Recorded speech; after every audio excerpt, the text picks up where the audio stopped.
Welcome to toy-polloi.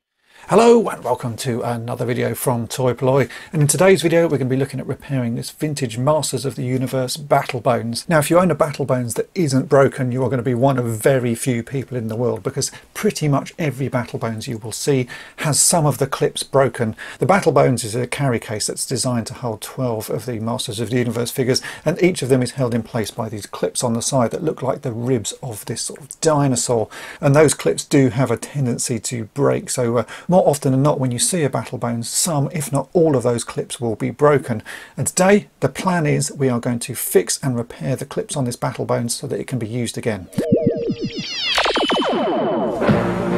New from the Masters of the Universe collection.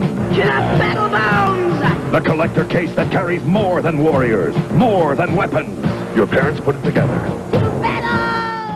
So here is the battlebones, or at least the front part of the battlebones, and you can see on this side these are the clips that should hold the figures in place. The idea is you slot a figure in, it's sort of held in by the springiness of the plastic, but quite often with these, this is what you will find. At least one side of the clip has snapped off, and once that happens the battlebones is then pretty useless because you can no longer store figures in it. It's a very common problem, and only going to get more common as these get older and older and the plastic gets weaker and weaker. So we need to work out a way to fix these back together. I have been doing a few tests with these just to see what is possible, and I've come up with a solution that is going to work really nicely and isn't actually too complicated to do. If you're lucky enough to have the broken off bits, you can just glue them back on for display purposes only and it will look all right, but these clips won't work, and I've so far not found a way that we can actually sort of reinforce the broken off bits to make them work. You can try plastic welding, but plastic welding doesn't work particularly well with this plastic. It doesn't do a very firm bond, so it will look fine just for sort of,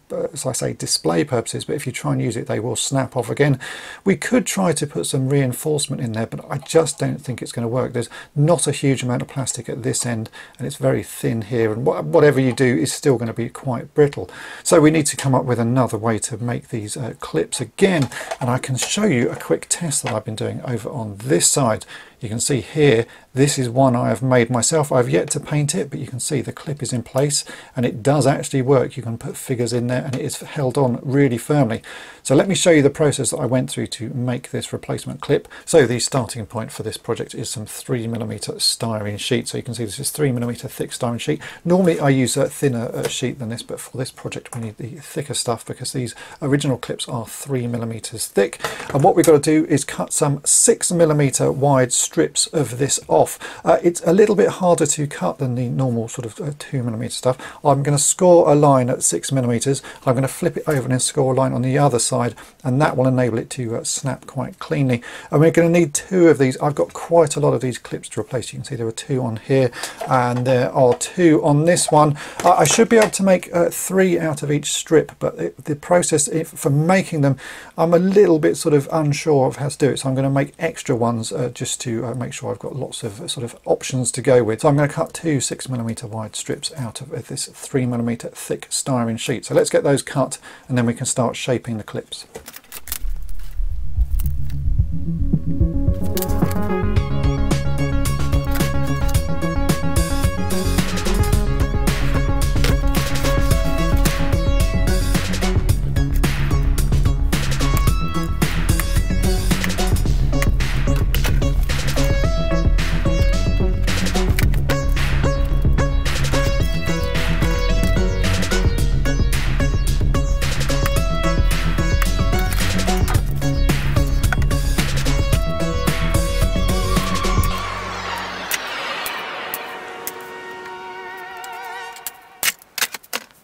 So now I've got 2 strips of 6mm wide, 3mm thick styrene sheet, and these have got fairly sort of square edges, and the original battlebones hooks are quite smooth around the edges, so we need to sort of shape these before we actually add the curve to it. And there's a really simple way to do that. You can buy things called deburring tools, which are tools that you can scrape along the edges and they sort of take off the sharpness, but you don't even need that. If you've got a metal ruler like this, this will do exactly the same job. So I'm going to take these bars that I've made here and I'm going to just rub the metal ruler ruler down the edges like this, and you can see it takes off a small amount, and we can just sort of round the edges until we've got a shape that we are happy with.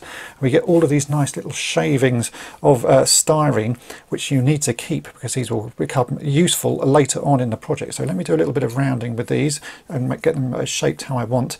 Then we will cut these into 8cm lengths and start making the actual curves. But before we do that, let's give this a nice sort of rounded edge and get them all smooth and ready to go.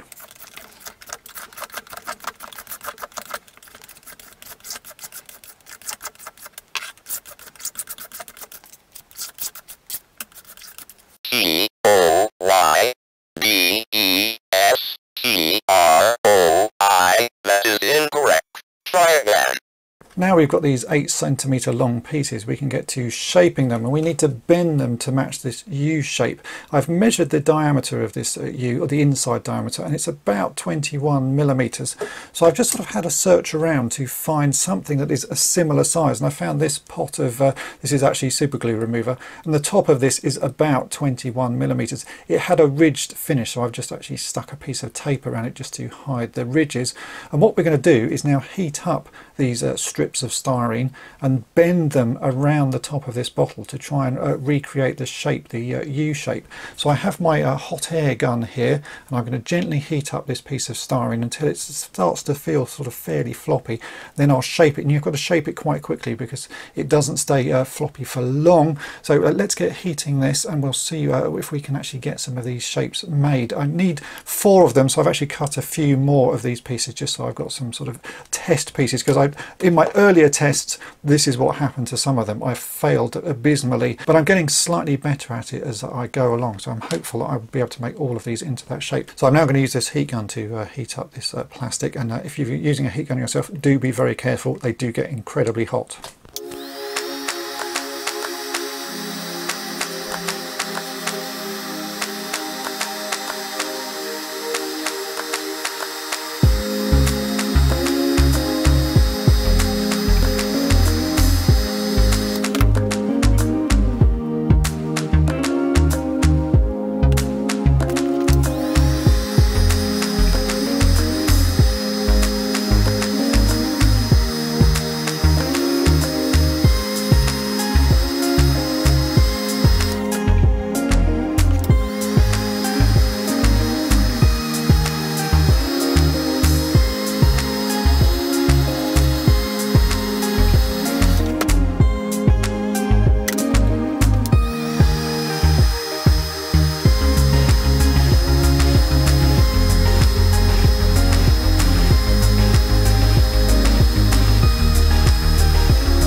And there you go, I've now got 4 U shapes. I had one failure. This one didn't work quite how I expected. I don't think I heated it up enough. Sometimes if you don't heat it up enough, when you try to bend it, it just sort of bends in really odd ways, which is why I make more than I need. But I've got 4 here that are going to look pretty good when they're in place.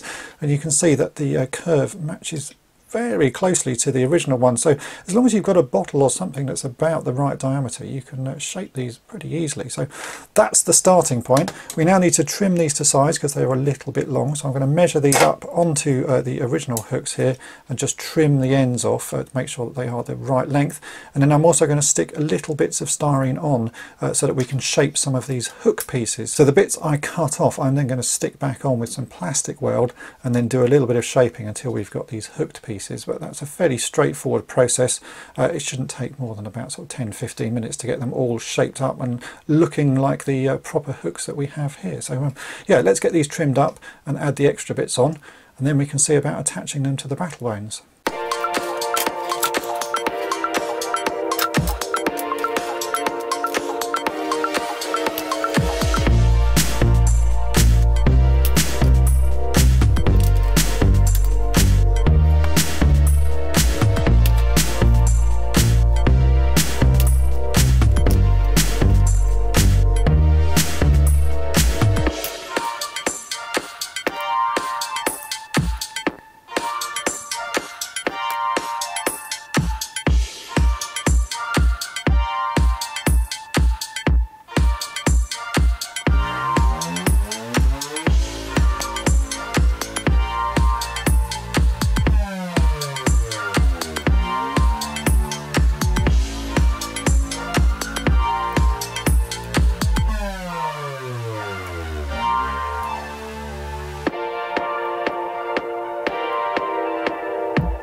And here we go, this is the 4 finished clips, and they're looking pretty reasonable. You can see I've just shaped the end of that to make it look a little bit more hook-like, and then I've sanded it down. And we can actually give these a test on a figure. So here is Skeletor, and these should clip around his waist, which they do, and then we should be able to unclip them.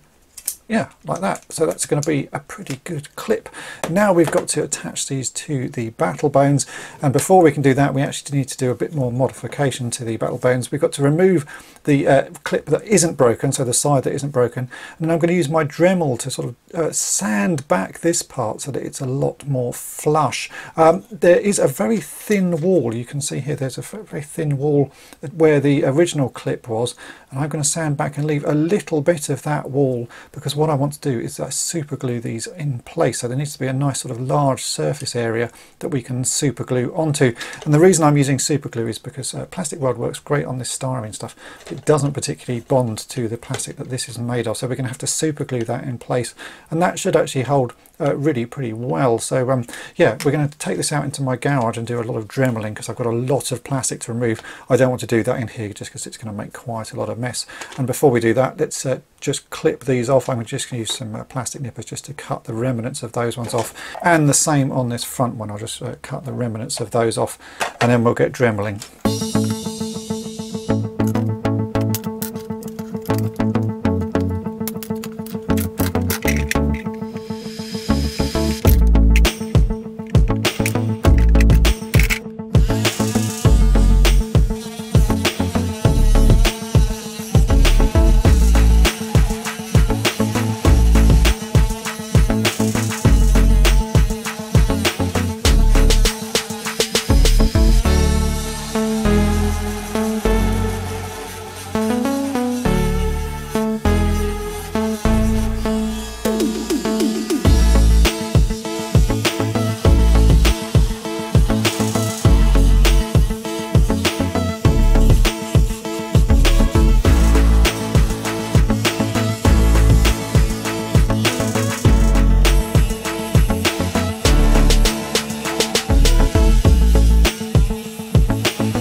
As you can see, I've now dremeled back as much as I possibly can. I've left a little bit of that wall there, which is the bit I was talking about earlier, because that's what we need to be able to glue everything on and glue it on firmly. So I've done a little bit more fine tuning in here, just using a small needle file, and I've now got these, I think, as close as I can get to sort of matching up. I'm going to be using super glue at this stage, and then we'll be adding more on top to hide the join. So let's get these super glued on, let that set, and then we can start hiding the join. And to do that, we're going to be using a different method, which is why I said to save the shavings from when we were trimming the edges of these bits of styrene. So yeah, let's get these glued on, and then we can start filling in all the gaps.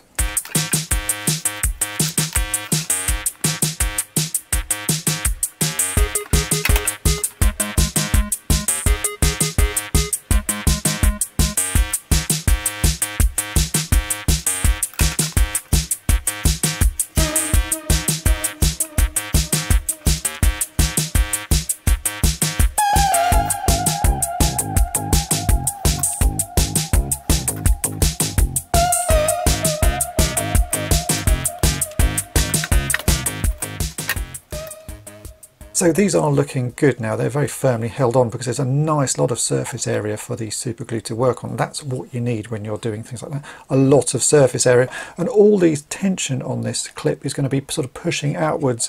So this bit of super glue is never going to get much force applied to it. You're going to obviously have the figure resting on it, but there's enough area for it to hold, and yeah, it's not going to crack at all. When using glues, you have to sort of bear in mind how they work when they're drying. Super glue dries fairly rock solid, so you don't want to flex it at all, and this part of the U shape doesn't flex, but it's looking a little bit rough from my point of view. You can see there's a join there, and on the original ones there isn't much of a join, so that's what we're going to use the remnants of the styrene sheet. So this is all of the sort of scrapings of styrene sheet, and what I've done is I've broken up a few bits of it into here, and we're now going to use plastic weld to turn these styrene pieces into a sort of putty that we can push into the gaps and to sort of fill in the gaps, because the plastic weld will stick really firmly to the bit of styrene that we've got there, and it will actually stick to the rest of this toy, but it's just not a very firm fixing, which is why we wanted the super glue. So if I put some plastic weld in this, just using a brush and sort of mush it up a bit, we'll get a paste that we can then apply into these gaps and just sort of hide the joins. It will work really pretty well. So let me get on with that, and we'll see how much of these joins that we can hide.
I've now applied a large amount of that around the joins there, and I'm going to let it set for about an hour, and then we can start sanding it down. Essentially, we've added just a large amount of plastic weld to the styrene, so it's turned into a sort of gloopy liquid, but it will set in the end. So I think that's going to look pretty good.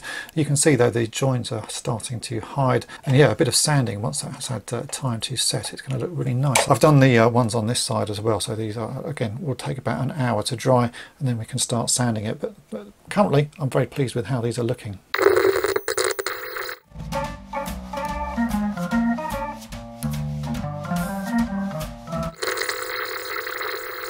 Done a bit more fine tuning and sanding and a little bit more of the plastic weld and styrene, and I'm now very happy with how that's sort of turned out. The blend is pretty good, it sort of matches the original one there. So now we've got to go ahead and paint this. I'm going to be painting it with acrylic paints, and then I'll put a clear top coat, which will be a Mr. Hobby spray top coat on, because this does get quite a lot of wear when you push the figures in and out. It's liable to wear the paint off, especially at the tops of these sort of hook parts. So the initial undercoat will be acrylics, and then it will be a spray paint on top, which will be a clear coat. I'm not sure what colours will make up this sort of yellowy bone colour, so I've brought out a few here. I've got a couple of different ones. I've got a game colour, which is actually called bone white, but that looks a bit sort of grey.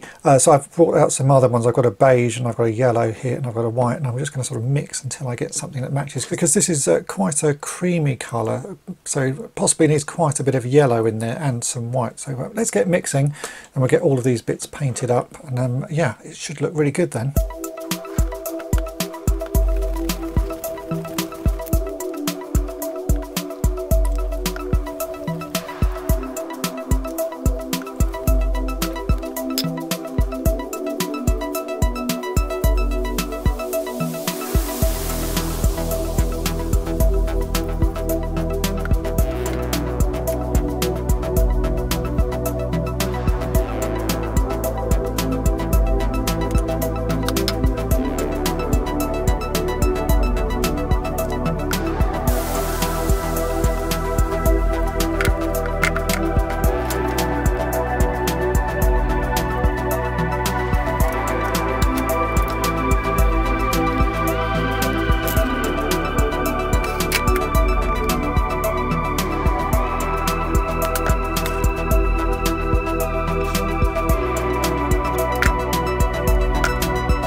So there we go, that's the colour that I've come up with, and it's a pretty close match. So that's unpainted and that is a painted one, and that was just using this beige. So this is 70.917 mixed with some white.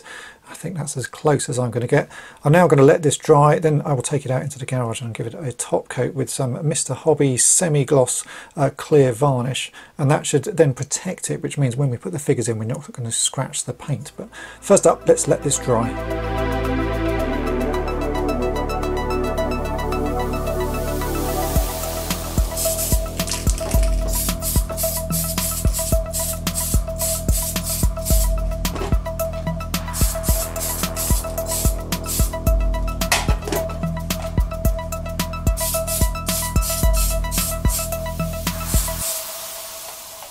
The paint has now had time to dry and I'm really happy with how this has turned out. I've managed to get a pretty close match with that paint. It's probably not perfect. I've actually given it a second coat to sort of try and lighten it down. As you can see, it doesn't look too bad. A little bit green maybe under this light. In the daylight, it's actually pretty hard to spot, but under my filming lights, you can see that there's a slight difference in colour. If I turn this round, you can see the other side, still a slight difference in colour, but because there's more of them, it's slightly less obvious. But what I want to do is actually test this out. So I have 12 Skeletors. Let's get these all put in the battlebones and see how it looks.